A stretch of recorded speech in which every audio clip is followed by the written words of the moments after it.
Welcome to Homeschooling and Life Unfiltered with Court and Jess, where real talk meets real life. Court and Jess are two friends, fellow moms, and business partners who live in different time zones and juggle homeschooling alongside motherhood and entrepreneurship. Jess is a mom of 8 and Court is a mom of 7, and together they're raising 15 kids and navigating the wild, wonderful world of homeschooling, each in completely different ways.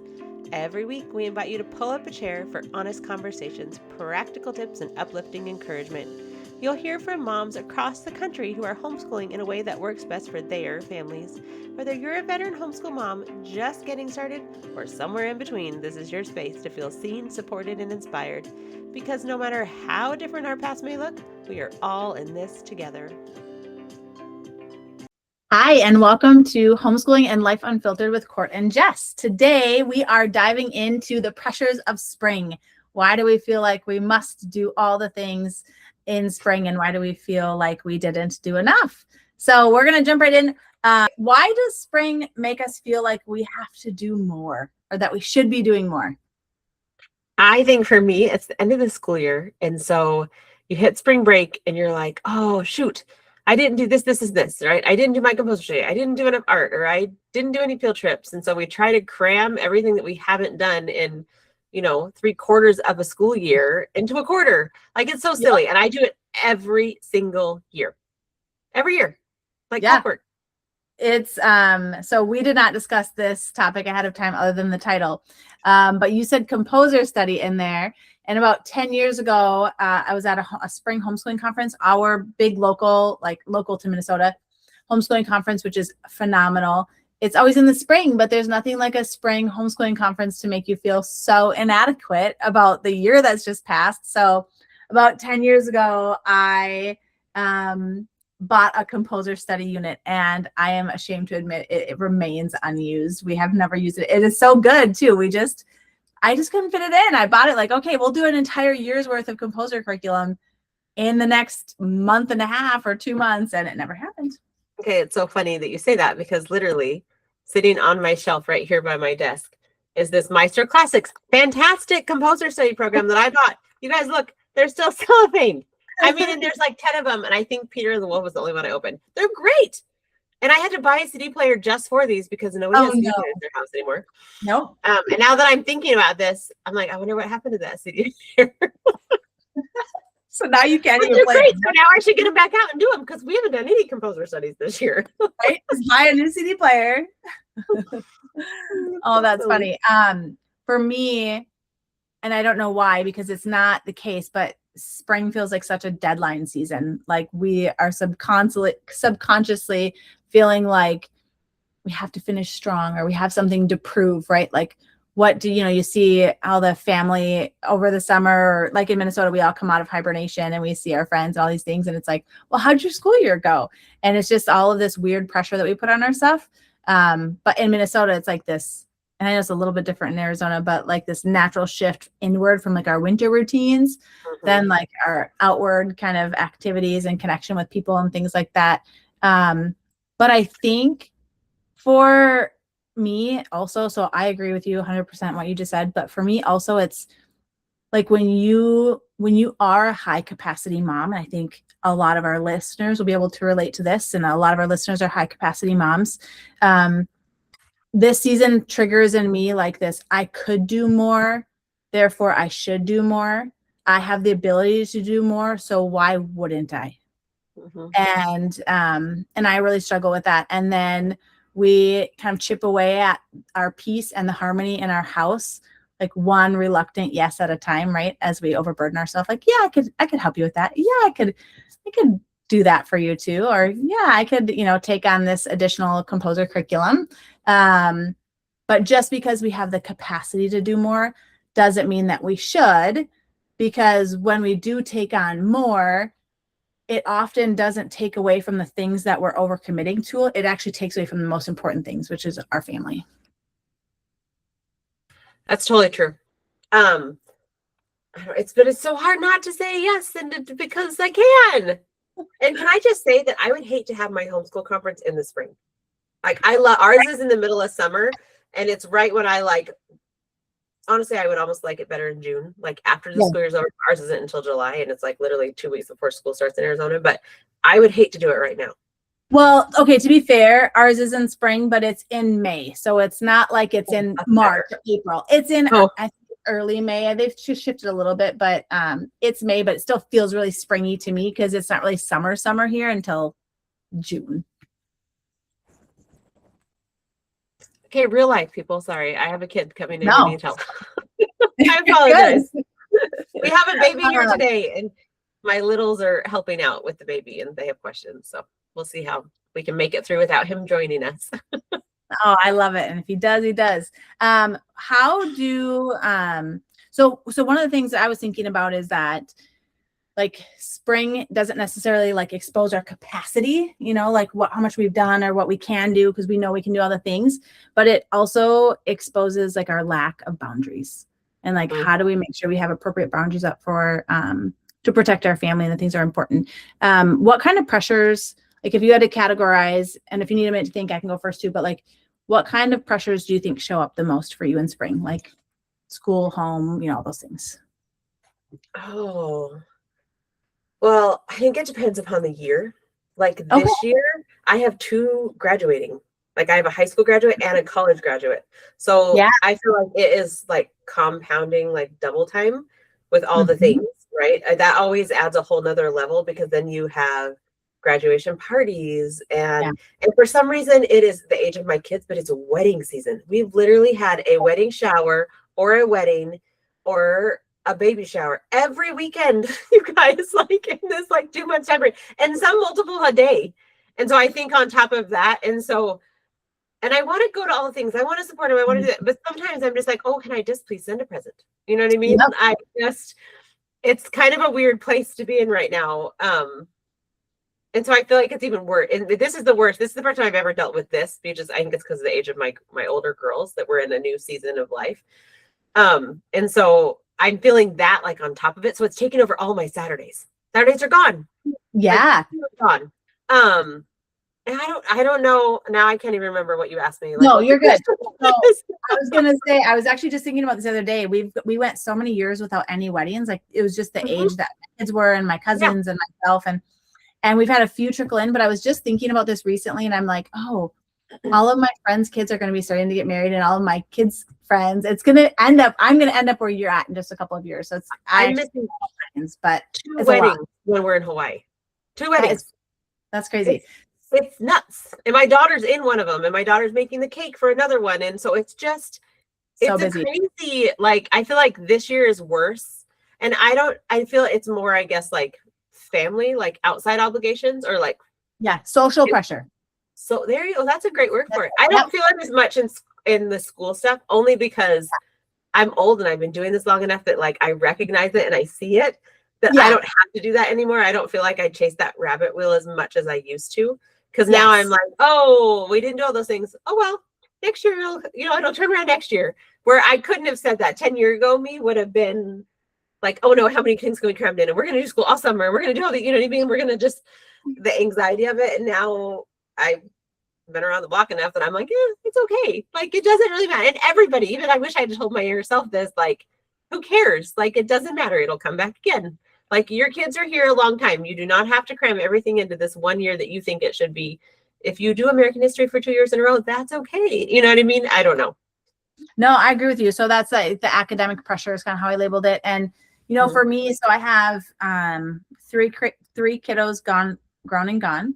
And then a junior who will have a senior year next year. And as I reflect back on, all the things like the composer curriculum we didn't do, or, the science unit I wanted to do and never got to, or whatever. Right now, I feel like I have like this palpable ache, right? Like in my home right now. And for me personally, as a mom, that I'm going to be losing my son, he's going to be leaving. I only have 1 year left with him. And all the pressures that come with that, right? Like, okay, if this 1 year left, what all do I need to teach him? And none of it has to do with academics. It all has to do with like character building and all. Like, did I teach him enough to be a good husband and to be a good adult brother, right, to his younger siblings, and to maintain family relationships when he moves out? And, does he know how to function as an adult? Like, so it's so much more of like that character training. So for everybody who's, got the fifth grader who isn't maybe at quite the math level they're supposed to be, and you're concerned, just, are you teaching them? Are you spending time developing their character, right? And your relationship with them? Do you have the relationship with them that, when they fly the coop, like you're always, you, mom and dad are always going to be home. Yeah. So one of the other things that I always think about as they are, because I have a senior this year graduating, is, do they know how to learn? Like, if they don't, like, I could not possibly have taught them everything, but if they want to know it or need to know it, or have a desire to know it, do they know how to learn it or how to find the information? And so I think that's probably one of my biggest pieces that I want them to leave with is, do they know and have the skills and the know-how? Like, my daughter's about to graduate nursing school. I definitely, like, her high school, did we prepare her for nursing school? Absolutely not. But did we teach her how to learn and how to study and like how to, yes. And she's doing fantastic. And so anyways, I just feel like you can take some pressure off of yourself by you don't have to have taught them all the things they need to know. They just need to know how to be able to find the information. Absolutely. Which I feel like as homeschoolers, that's like our main job. Yep. But also, I agree with you 100%, but also having a love for learning, a desire to learn. I'm almost positive I referenced this in another podcast, but I'm just going to do it again, is I read a study not too long ago that talked about the most successful college students. Do you remember if we talked about this? Do you know what would you guess that is? Who are the most successful college students? Oh, probably homeschoolers, because they know how to learn and they like it. It's adults who return to college. Oh, that makes sense, because they have a more buy-in. It's one, it's their money, and two, they're there because they want to be. Well, and it's so interesting because we are always thinking like, oh, did I teach them enough to be successful in college? Well, I'm sorry, but I hardly remember anything I learned in high school. I was an adult, so I went back to college. So I went to college, right? But I was busy raising a bunch of kids. And so I had a big gap, and then I went back to college and did super well in college. And it had zero, Courtney, nothing to do with my high school education. I'm not saying to slack in high school because it's really important, but I have learned more as a homeschooling mom than I ever did in my K-12 experience. And so, but it's so interesting that these adult learners have these 10, 15, 20-year gaps in traditional education and learning, right? And they're 10, 15, 20 years away from the high school that was so important to prepare them for college. Yet they are our most successful college students. Has so much to do with drive and passion for learning, and that love of learning, knowing how to learn, right? Because they've had all this trial and error and having to learn on the job and learn real life experience and things like that. And so I think as high school and homeschool moms, we need to take a little bit of pressure off ourselves and focus more on exactly what you said, which was, do they know how to learn? Do they know where to find the information?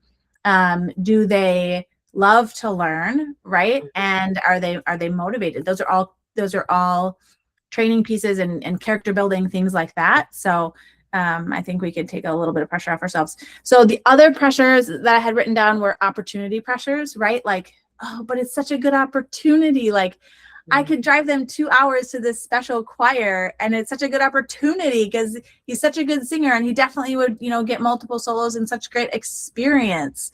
Do you ever have those pressures? So I feel like no, but it's because many moons ago, and it's hanging on my wall, we have like a homeschool vision statement. Basically, that would actually be a great episode to do. A homeschool vision that kind of outlines like, this is what we do. And so it allows me to I put everything through that lens, right? And so one of the things that we have is, everybody gets, it used to be one activity when I had lots of littles, but now they get two. You get two activities. And so, yes, you could do that choir, but what are you going to give up? So I'm not adding things. It's like a trade thing. So like my one daughter who is really into gymnastics and tumbling right now, and she's trying to get on this team, this competitive team, she wanted to add a tumbling class in. And I was like, oh, okay, but choir has to go. And she had to give away choir and dance to add these two different things in. So I feel like you don't have to say yes to everything, but like set up your boundaries for your family. If your thing is, like your hill might be piano, you want your kids to play piano. So that one doesn't count for their thing, but then they get to do one sport or they get to do, you know what I mean? So I have just learned for us, like in the season of life, like my kids can do two things. Everybody can do two activities because like we can handle that because now I only really have 3 kids that I'm doing things. And I have a high schooler that drives kids around. So, Yeah. but when my kids were little and I had 7 kids that were all in, junior high, and that everybody got one because that's all I could handle. And so it was really easy to be like, yes, these are so fantastic, but it's not our season for that. So, so 2 things that come to mind. So there's a really good talk, and for those of you who are familiar with the story of the talk, I know that I'm not doing it justice and I'm probably getting some details wrong, but, and I apologize if you can hear my baby crying. Real life. Somebody clearly just took something from her that she wanted. Oh, awesome. But, there was a talk done in our church and they told a story, and it was, again, these details are probably gonna be wrong, but it's a grandpa and a grandson maybe, and they're walking through a cornfield, maybe, right? A cornfield, and they had planted corn this year, and they were walking through the rows that were popping up, and there was a bean plant because it was beans. They rotated the crops, and there were beans last year. And the boy said, "Oh, Grandpa, look there's a bean sprout," and the grandpa said, "Well, pull it out." And he says, "Well, why? It's beautiful. It's a bean sprout." And he said, "Well, we have corn planted this year. And so this season, that beautiful plant is a weed. So pull it."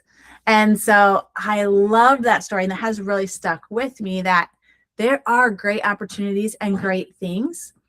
But that doesn't mean that they're necessarily right for your family and your season right now. My husband and I did ourselves kind of a disservice early in our lives, or early in our marriage.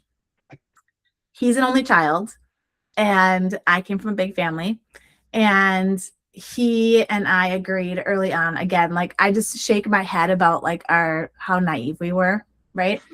But when we decided, like when it was very obvious that we were going to have a big family, we got a lot of outside influences, right? Because we were a super young couple. We had a lot of kids, right? Like there was just a lot of pressure that we were going to homeschool them, right? And so our oldest daughter was probably, I don't know, in 3rd grade, and our other kids were starting to get into activities. And we made a pact that we were not going to limit their experiences just because we had a big family. And so we ended up way overcommitted, right? They were in 15 million things each, running a million different directions. And in hindsight, like, again, I just roll my eyes at my younger self for even like having this little pact with my husband. So we did way too much. And then it was actually probably that talk so several years ago, that was my turning point. And I was like, oh, yeah, we did not do all the things, but it still has been kind of a slow evolution to get out of that mindset. So even just, and right then we were both raised with like, you're not a quitter, you don't quit things, right? And so that was also like this mentality that we were working against, or like this uphill climb. And so now I feel like we're this year really saying to kids like, well, if you want to do that, you have to choose one, or that you were too overloaded, or this and that, or we're going to, not finish out. Like I have a daughter who's not going to finish out probably ballet because she wants to be in musical theater, and they're overlapping, and we're paying for both, but she's missing a quarter of each, right? I mean, it's just, and then the time, like we're just spread so thin. So that has been definitely an evolution for us. The other 2 that I have written down are just like church and service pressures, which depending on, what your faith background is and things like that, it can be range from minimal to substantial. And then internal pressures, which is just, again, like that, I will call it negative self-speak almost, right? Because it is negative. And you really think about it, well, I should be doing more. I can handle it. So why can't I do it? Like that mom's really struggling, and I homeschool. So, why don't I, commit to bringing her a meal once a week or something like that? Not that we can't be generous and helpful, and not that we can't give because we're high capacity moms, but not at the cost of the peace in our home. So for real. What's that? I said that is for sure a real life thing. Well, just like, I mean, I have a perfect example of what you were talking about before. So I had 7 kids the year Macy was born. So she was my youngest. So Sydney was 12 or something like that. And we had the opportunity to join this great co-op, like huge co-op. Like it was fantastic. It was something we'd really wanted to. We'd kind of been on a wait list for. But the year that we got accepted to join was the year Macy was born. Like she was born in August. Gotcha. Yeah. And I had to say no because like I couldn't. Like I just could, like that was my year. It was like my year of no. It was a thing for me, a year of no. Just like we just have to be home this year and I have to like learn how to have 7 kids and still be able to do all the things. And so we ended up joining the following year when she was 1. And it was a great decision for us, but it was so hard. And that was like a huge opportunity that everybody was excited about. And the co-op was like over an hour away from our house. And I mean, it was a big thing. Big commitment. Yeah, it was a big commitment. And so, but we had to wait a year and it was okay. Like it was hard to do. And it was so hard to say no. And I felt terrible and guilty and, but it was the season. Like, and it's okay to have those seasons because the opportunity does come back. Like, I feel like I wish I had been nicer to myself back then because it was what I needed. Yep. No. And in that season, that co-op was a weed and you pulled it. That's awesome. Yeah. How do you for yourself, but also if you were talking to a mom who's feeling really overwhelmed, how do you draw the line and tell the difference between being full versus being overloaded? Mm-hmm. So to me, I have like my things that are like my hills I die on, right? That's like my dinner time or, family read aloud time or whatever it may be. Like if I can do those comfortably and easily and without stress, then I'm okay with the yes, right? Or it's something that I can feasibly do. But if I am now like, I get a little grumpy and angry, like if those things don't happen, or like I just like my internal stress gets to be a snappy, grumpy mom. Yeah. That's when I know that like, oh, too many things. Like I'm getting too many things on my plate, or I've said yes to too many things if the things that are really important to our family are not happening. I love that. You wrote down, or you said things so similar to what I wrote down. Who is the homeschooling influencer? I love her. I can't think of her name though. Who did, I think you and I both did it. I mean, years apart and not knowing each other, like the homeschool boot camp where you create like your Pam Barnhill. Thank you. The plan your year. And so I went to one of her boot camps or virtually, and she talked about what is the least amount you can do in a day and still feel like you were successful, right? Mm-hmm. Like, and so I kind of like that for what you're saying is like these are the minimum things we need to do, like the hills I will die on. And as long as we're still doing those things, then I can feel good about adding other things. So what I wrote down was for me, full, like I'm still feeling energized and purposeful, right? I'm not just like dragging myself and my kids by their shirt collars across some, arbitrary finish line.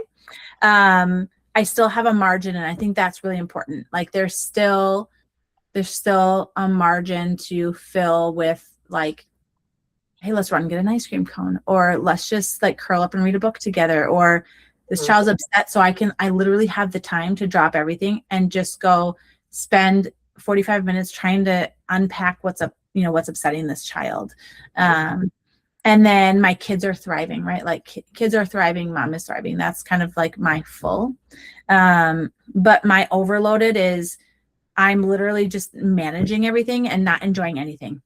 Yeah. And I've noticed that recently, especially with like a few cool activities we've done recently, field trip activities, I find myself just managing that situation and then like it's over and I never really enjoyed it because I was worried about where this kid was and what we're going to eat for lunch and did I pack this and are they enjoying themselves? I find that I become like a drill sergeant. Yeah. So if I'm in drill sergeant mode, it's not an enjoyable experience. And that's totally like I'm barking orders and I'm like, come on, like, let's go. Let's do, where's this? That's when I know I'm like, oh, I'm crossed over to the bad zone. Yep. And I find myself doing it. I actually just did it last week and I was like, oh, okay, step back. Yep. This just happened to me as well. And for me, it shows up with barking orders for sure. But it's getting overly irritated with something super small. So I had asked my son to grab me 2 things and he only had 1, right? But my margin of time between things was so slim that I needed, like, for me to be able to be where I needed to be on time, I had literally not 30 seconds to spare. And so by him forgetting the 1 thing, Courtney, it cost me like 45 seconds, but it cost me to be late. And so there was no margin. And so that is definitely like a red flag to me that I need to reevaluate what's, a couple of these particular things I'm involved in. Also, so another thing that I notice when I'm overloaded is I start cutting corners on the things that matter. So I didn't meal prep. So we ate something that, I had stashed for an emergency, right? Like, do you have those Uncrustable sandwiches? Oh yeah, Macy likes those. She's my only kid that likes them. And so we have a stash of them. And sorry guys, my dog is barking. We have a stash of them for emergencies, right? Like, if you know me, like I was like, I can't believe you even have those in your house. I know. Courtney, they're for emergencies. Okay. Let me tell you, over the last 2 weeks, we've had so many emergencies that all 24 of those sandwiches are gone. And I'm like, how are all of our emergency sandwiches gone? Like, but it's true. In survival mode over there. We are, and we have a couple weird things going on right now, so we kind of are. Sorry that I'm gonna just shut the door. And it's fine. It's real life. Dogs bark. It's no big deal. They do. Well, I have a dog taking a nap in the back of mine, so it's all right. I have a COVID puppy, so it's the end of the world when anybody even just looks at our house. The world is ending. So anyways, so I start cutting corners though, right? And so like that's a huge red flag to me that in the last 2 weeks we've eaten 24 Uncrustables. Yeah, and it's like, okay, what? But the good news is the stress that I have going on right now, the extra things, they are temporary. But sometimes, see, there I go justifying it, right? Like I'm justifying me being overloaded because I'm a high capacity mom and I can do it. So why not?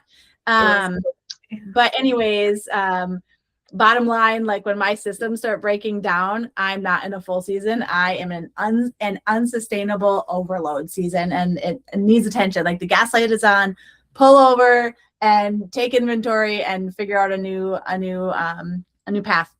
It's nice to know we're all human. We all do it. 100%. So why do we feel guilty though saying no? Like what do you think? Whether it's to the wedding or to the composer study or, I read a book, like the year Macy, I was pregnant with Macy, and it was all about the no year, or something about no. It had the typo. I can't even remember. It's probably on my bookshelf somewhere. I should go look. But it was shocking. I read a book shocking. I know. But it was just like, it basically gave you permission to say no. Like it's okay to say no. And so, I mean, that was Macy's 11. So I probably read it 12 years ago. And it stuck with me that like, it's okay to say no. Like you don't have to say yes. Like, and I literally, it was an entire year. I said no to everything. We did nothing that year. It was a year of no. And that was my like word of the year was no. Like that was it. And that's okay. But I had to like read a book to give myself permission to do that. Like that's so stupid. Yep. I don't know. I don't know why we feel guilty. I think okay, a little bit. I think it's because this thing wasn't even a problem way back then, but now everybody has it on social media and like you see all the things and and then if you say no to something, you're still going to see it happening and somebody else doing it. So then you have the FOMO, which I do not have FOMO. I'm very much not a FOMO person. I could care less anybody else is doing it.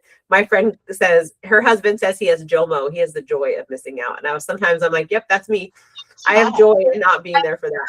But I feel like it's really hard. Like if you do say no to something that you really wish you could go to or do, you're going to see it, right? Like it's not like it's out of sight, out of mind. You're totally going to see that person doing that thing. Like we had to say no to beach camping this year for fall break because Cindy was having a baby. And so I said, no, we're not going anywhere. She ended up not having her baby until the very end of the month. We could have gone, but I said no.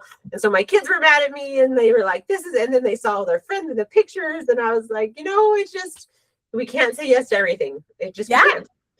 No, I love that. And that's one of the things I have written too is fear of missing out. for my kids and for myself. I don't really have fear of missing out for me because I'm kind of on that. I wrote that down for that because I'm kind of along those lines, but I have intense FOMO for my kids. And like, that's just something that I'm working through. But, and I think also sometimes moms, overcommit because their whole identity is, and I'm not saying this is bad, but so much of their identity is absorbed into being a mom. And I think there's a season for that, actually. I don't necessarily think that that's a wrong thing or a bad thing. I think there's seasons.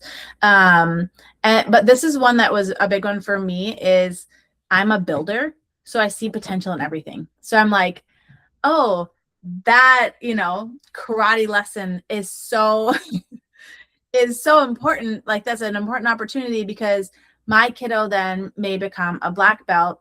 And I know that they may become a soldier or a police officer. So then they're going to be safer and they're going to build their career. I mean, like I'm building for my kids 20 years down the line. So that part of my problem is like, I can take anything and bring it to like, here's just like an opportunity random. And all of a sudden, like they're the president of the United States because I put them in this class. And so, all right, I don't do that. Yeah, no problem. And then the last one, and like I said, I think this goes back, and I know this is definitely true for me, and I think it's true for you too. And we've already mentioned it, but is that we know we can make it work. So feeling no feels a little bit like we're wasting our ability. And so, yeah. And again, you're going to see that with high capacity moms. But also capacity doesn't equal calling. Like just because we have the capacity to do it doesn't mean that we're called to do it either. Just tied to that is that your yes doesn't have anything to do with your worth, right? Just because like you do it. Like I think a long time ago, like that was that's how I showed my worth because I didn't work. I stayed home and you know what I mean? Sometimes but by doing all these things and being the head of this committee and leading this fundraiser and leading this, you know what I mean? Like doing all these things was how I like got validation probably. Yeah, no, absolutely. I have the world's worst memory. I can't remember if I read this in a book or if it was a podcast, but it was super recently and like in the last week. And the gal was talking about how if she has to be rushed, her answer is always no. So the example she gave was she always goes to a 7 a.m. I think it was like a yoga class, but she had a friend call and say, hey, let's go to yoga together. Can you come with me at 5? And she could have gone to the 5 o'clock class, but then she would have been rushed then after that to get all these other things done or before, I can't remember. And I thought that was really interesting. And I haven't had quite enough time to like implement that or even fully process it. But I liked that idea because that's when like angry mom for me comes out when I'm late, when we're rushed. And whether it's like we're rushed to clean for company or we're rushed to get to leave the house to go somewhere.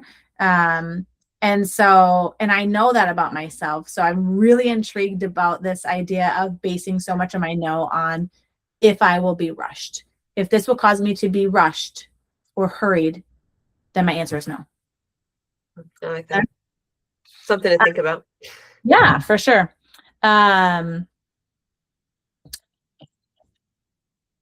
This was a great conversation though. I love it. No, and some of these things I've written down, we've already kind of just naturally covered.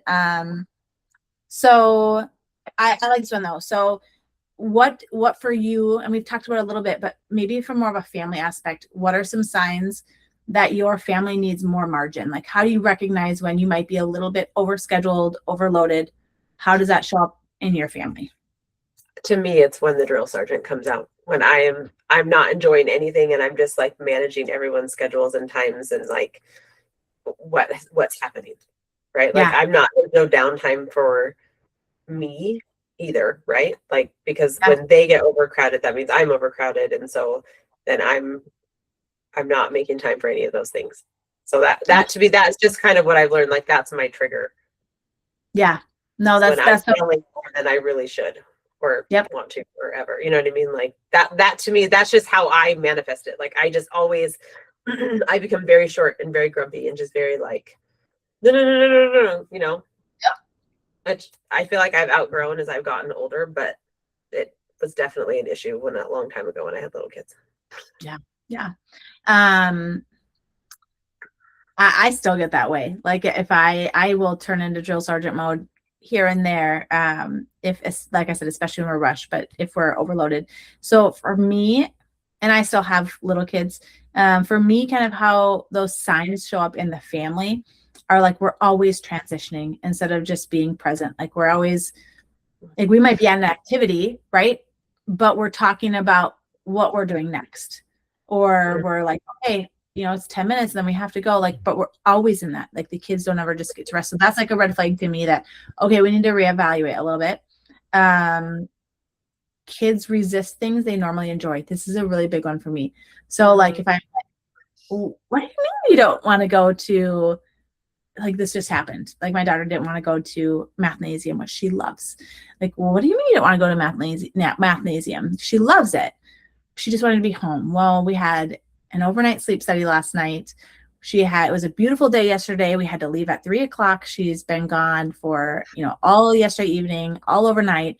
This morning we went and had lunch with my sister.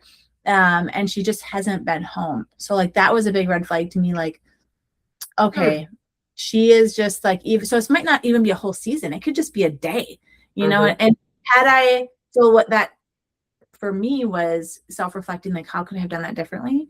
And I wish that I had had the foresight to think about that she's going to be away. And so I'm going to cancel mathnasium for today. But, by the time I put this all together, she had to leave for mathnasium. It was too late to cancel. And so I'm always trying to recognize like triggers so then now the next time that we have something like that, or I know she has a really crazy day with appointments, then what can I cancel for her so that she can have downtime at home? And then we kind of already talked about this, but like those meals, my sandwiches, meals, rhythms, and routines all fall apart. And again, I think that, like I said, again, it's important to recognize that it's not always like everything in our world is overloaded. It might just be a week or a couple days, and you might just have to make some temporary adjustments, and that's okay to say, okay, well, we're going to put this activity on pause while we get through this season. So right now we're helping my mother-in-law with a move. She's actually moving into our home with us, which we're really excited about. I really am a firm believer in intergenerational living. And so, but it's a really busy season right now. And so I need to kind of reflect during this transition and say, okay, what could I put on pause for my kiddos for the next couple of weeks so we all adjust? Because even though it's a very positive adjustment, it's still an adjustment. So how can I change things up a little bit? And so this is another one that I wrote down, and I'll be interested to see if this is one for you that ever affects, but this is one of your hills that I know you die on. So I don't know that it would affect you, but for me, like if we are being inconsistent with like our morning basket, then I know like, okay, we got too much going on. If we're not being consistent with that, what you call family school. Yeah. That's like almost a non-negotiable for me. Like I will just say no. I just know between 8 and 9 a.m. I say no to everything, except that with an exception that tomorrow I have a dentist appointment at 8 a.m. And I had to say it because you kind of have to work around sometimes, which I very rarely do. Yeah. This is probably the first time I've canceled family school for something like, because normally I would just like, no, but there was no other time. They're just between their schedule and my schedule, there really was no other time. And so I told my kids yesterday, or when I got home from the dentist, that I would have to go back, and I was like, hey, so no family school on Wednesday. And they're like, who died? Can we get to sleep in? Like, what's happening? Like, why? So then I know I'm doing something right. If they're like surprised that family school is canceled, like they know that like this is something we do every single day. Anyway, so I love that. I don't even remember what the question was, but just the signs. Does your overwhelm ever affect that? And I assumed probably no, because it's one of your hills that you'll die on. And I have a few things that are not like, dinner's not negotiable. And I mean, and dinner might be pizza that we ordered in, like, but we still have it together, right? But that family school, and that one to me, I think is probably the easiest because it like anchors the start of our day. Yeah. Yep. So Yep. that one is probably the easiest to not. I will own though, like when I started working, I wasn't very good about keeping those boundaries, and I would just try to like move family school around the meeting schedules, and it wasn't very successful. And that's when I was just like, nope, like this is just it. Like at 8 o'clock, like everybody can live without me for an hour. Yeah, no, for sure. And it's funny because this is again where we're not, we can be so opposite. Our morning basket isn't like a huge pillar in our homeschool, and it's kind of more of like a side thing. So it's just a little bit different. So that's awesome. All right. So then, because we're kind of running out of time here, we're not keep anybody too long. So what would you say to the mom who feels like everyone else, like what your advice to your younger self, when it feels like whether it's social media or chatting at co-op or, just whatever it is, what do you say to the mom who feels like everyone else is doing more? Well, everybody's more, it's different, right? Like I have had that problem a lot. Not personally, but people look at me and like the things that I do, and they're like, Yeah. well, how do you do those things? And how do you do those things? And you're comparing like your life right now to like my life now, right? Like my life now, yes, I have 7 kids. Or even when my kids were all at home, like let's say I had a senior in high school down, right? They are comparing their like 4 little kids under the age of 3rd grade to my Right. 7 kids. You know what I mean? Like, unless you have somebody who is literally has the exact same age and the exact same, but even still, your kids are going to be different. Like, you can't compare because you're comparing apples to oranges. Like, I'm not even sure if 100%. I'm making any sense, but so You many are. people compare, like, they're like, well, I only have 4 kids and you have 7 and you can bake bread and you can homeschool and I can't even find somebody's shoes, but it's Yep. different. Like your kids are different. The ages are different. Your, Yeah. my baby might sleep through the night and your baby doesn't. Like you can't, even if we had the same age babies, you know what I mean? Yep. So I think that's my biggest thing is there's literally, you just can't compare. Like you can't, because no one's, even identicals are not identical. Yeah. Well, what's that saying? Comparison is the death of contentment. And it's so true. So for me, one of the things that I stopped doing a long time ago, so I used to get that a lot too, like, well, how do you do it all? And one of the things I would get to is like, well, your house is like, and people who now probably laugh. No, not really, but I do have a lot of pride in like cleaning my house well before company comes. And I used to have like, if I was gonna have a mom play date, my house would be spotless. Like you could eat off my floor. But then I started realizing that it was setting a really unrealistic precedent for my friends, right? So then they didn't want to have me over because they thought, well, she's going to judge me because, my house isn't very clean. But what they didn't see was, the 3 hours I spent scrubbing floors and cleaning before they arrived, right? And the drill sergeant mom who came out and everybody was cleaning, right, for this play date. And so I read something years ago that kind of triggered this line of thought and self-reflection. And it was then that I decided, okay, I can clean for guests, but I can't scour spotless for people. It's just not fair. And so I want it to be clean so that they're comfortable, but not so clean that they feel like I live in a museum. And so that was a change that I made, and it really helped. It took a lot of pressure off of me, gave me a little anxiety, but still took a lot of pressure off from me. And then another thing that came to my mind is I have a really good friend who lives in this beautiful home, right? Like this super large home, absolutely gorgeous. And she shared with me one time that she's had people come in and say like, oh, your home is so beautiful, right? Like it's just absolutely stunning. And she said, but you know what? They didn't see the tin boxes we lived in to get here. Like her husband was military, and so they lived in like all kinds of, and they were really poor at one time, right? Like most of us were at one time in our adult lives. And she's like, they just didn't see all of the, like all the steps that it took to get here. Right. And I think about that too. I talk with my kids a lot, like where they'll say, oh, look at that really nice car that this so-and-so has. And I said, yeah, but you can't see is the debt tag that they're dragging around, and so that's what I think is that people see. So when you have a mom who feels like everyone else is doing more, they're seeing the highlights, right? They're Mhm. seeing the highlights of whatever that mom wants you to see, or that is kind of more public facing, but they aren't seeing the trade-offs, right? They say, oh yeah, this mom is running this amazing co-op, but maybe what they don't see is that they haven't had a family dinner together in months because she's so busy organizing this co-op. And so I think it's just important to remind ourselves that we don't see the full picture. And so there's just no room for comparison or jealousy or anything like that. And just because something is good for one family doesn't mean that it's going to be right for ours. Yeah. And each season's different. I feel like that's the other thing, is you need to let yourself have your season. Like, this is my season for a clean house, and this might be my season that the laundry is piled up really high because, I mean, it ebbs and flows and it goes and changes. Yeah, I agree. And that was exactly what I was thinking that we would end on, is this discussion about seasons, and just remind moms that it might not, like you said, might not be your season for a clean house. An immaculate house, hopefully it's clean, but not immaculate.